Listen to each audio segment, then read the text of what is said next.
ایک دفعہ کا ذکر ہے کہ حضرت عیسیٰ علیہ السلام اپنے ایک شاگرد کو ساتھ لے کر کسی سفر پر نکلے۔ راستے میں ایک جگہ رکے اور شاگرد سے پوچھا کہ تمہاری جیب میں کچھ ہے؟ اس نے کہا میرے پاس 2 درہم ہیں۔ حضرت عیسیٰ علیہ السلام نے اپنی جیب سے 1 درہم نکال کر اسے دیا اور فرمایا یہ 3 درہم ہو جائیں گے، قریب ہی آبادی ہے، تم وہاں سے 3 درہم کی روٹیاں لے آؤ۔ وہ گیا اور 3 روٹیاں لیں۔ راستے میں سوچنے لگا کہ حضرت عیسیٰ علیہ السلام نے تو 1 درہم دیا تھا اور 2 درہم میرے تھے، جبکہ روٹیاں 3 ہیں، ان میں سے آدھی روٹیاں حضرت عیسیٰ علیہ السلام کھائیں گے اور آدھی روٹیاں مجھے ملیں گی، لہٰذا بہتر یہ ہے کہ میں 1 روٹی پہلے ہی کھا لوں۔ چنانچہ اس نے راستے میں 1 روٹی کھا لی اور 2 روٹیاں لے کر حضرت عیسیٰ علیہ السلام کے پاس پہنچا۔ آپ نے 1 روٹی کھا لی اور اس سے پوچھا 3 درہم کی کتنی روٹیاں ملی تھیں؟ اس نے کہا 2 روٹیاں ملی تھیں، 1 آپ نے کھائی اور 1 میں نے کھائی۔ حضرت عیسیٰ علیہ السلام وہاں سے روانہ ہوئے۔ راستے میں ایک دریا آیا۔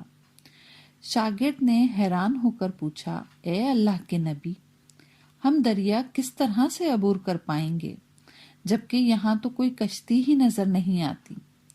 حضرت عیسیٰ علیہ السلام نے فرمایا گھبراؤ مت، میں آگے چلوں گا، تم میرے ابا کا دامن پکڑ کر میرے پیچھے چلتے آؤ، خدا نے چاہا تو ہم دریا پار کر لیں گے۔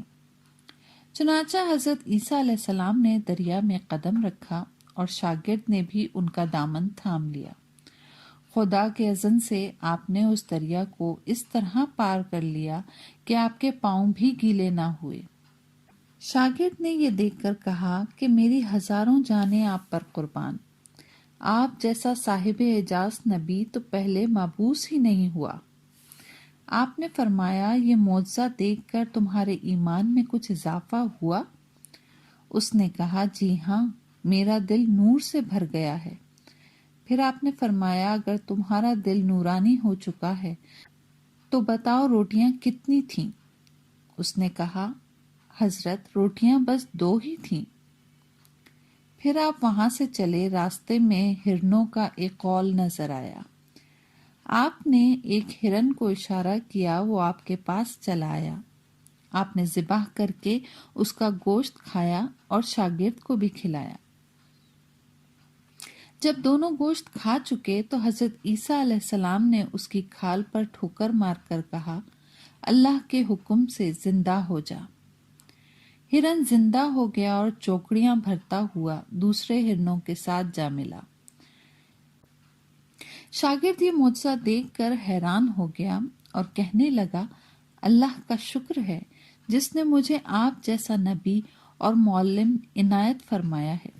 حضرت عیسیٰ علیہ السلام نے فرمایا یہ معجزہ دیکھ کر تمہارے ایمان میں کچھ اضافہ ہوا؟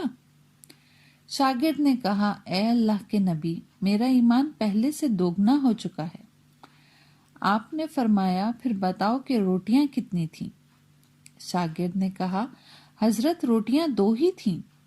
دونوں راستہ چلتے گئے، ایک پہاڑی کے دامن میں سونے کی 3 اینٹیں پڑی تھیں۔ آپ نے فرمایا 1 اینٹ میری ہے اور 1 اینٹ تمہاری ہے اور تیسری اینٹ اس شخص کی ہے جس نے تیسری روٹی کھائی۔ یہ سن کر شاگرد شرمندگی سے بولا حضرت تیسری روٹی میں نے ہی کھائی تھی۔ حضرت عیسیٰ علیہ السلام نے اس لالچی شاگرد کو چھوڑ دیا اور فرمایا 3 اینٹیں تم لے جاؤ۔ یہ کہہ کر حضرت عیسیٰ علیہ السلام وہاں سے روانہ ہو گئے اور لالچی شاگرد اینٹوں کے قریب بیٹھ کر سوچنے لگا کہ انہیں کیسے گھر لے جائے۔ اس دوران 3 ڈاکو وہاں سے گزرے۔ انہوں نے دیکھا کہ ایک شخص کے پاس سونے کی 3 اینٹیں ہیں۔ انہوں نے اسے قتل کر دیا اور آپس میں کہنے لگے کہ اینٹیں 3 ہیں اور ہم بھی 3 ہیں، لہٰذا ہر شخص کے حصے میں 1 اینٹ آتی ہے۔ اتفاق سے وہ بھوکے تھے، انہوں نے ایک ساتھی کو پیسے دیے اور کہا کہ شہر قریب ہے، تم وہاں سے روٹیاں لے آؤ۔ اس کے بعد ہم اپنا اپنا حصہ اٹھا لیں گے۔ وہ شخص روٹیاں لینے گیا اور دل میں سوچنے لگا، اگر میں روٹیوں میں زہر ملا دوں تو دونوں ساتھ مر جائیں گے اور تینوں اینٹیں میری ہو جائیں گی۔ ادھر اس کے دونوں ساتھیوں نے آپس میں مشورہ کیا کہ اگر ہم اپنے اس ساتھی کو قتل کر دیں تو ہمارے حصے میں سونے کی 1.5 اینٹ آئے گی۔ جب ان کا تیسرا ساتھی زہر آلود روٹیاں لے کر آیا تو ان دونوں نے منصوبے کے مطابق اس پر حملہ کر کے اسے قتل کر دیا۔ پھر جب انہوں نے روٹی کھائی تو وہ دونوں بھی زہر کی وجہ سے مر گئے۔ واپسی پہ حضرت عیسیٰ علیہ السلام وہاں سے گزرے تو دیکھا کہ اینٹیں ویسی کی ویسی پڑی ہیں، جبکہ اس کے پاس 4 لاشیں بھی پڑی ہیں۔ آپ نے یہ دیکھ کر ٹھنڈی سانس بھری اور فرمایا، دنیا اپنے چاہنے والوں کے ساتھ یہی سلوک کرتی ہے۔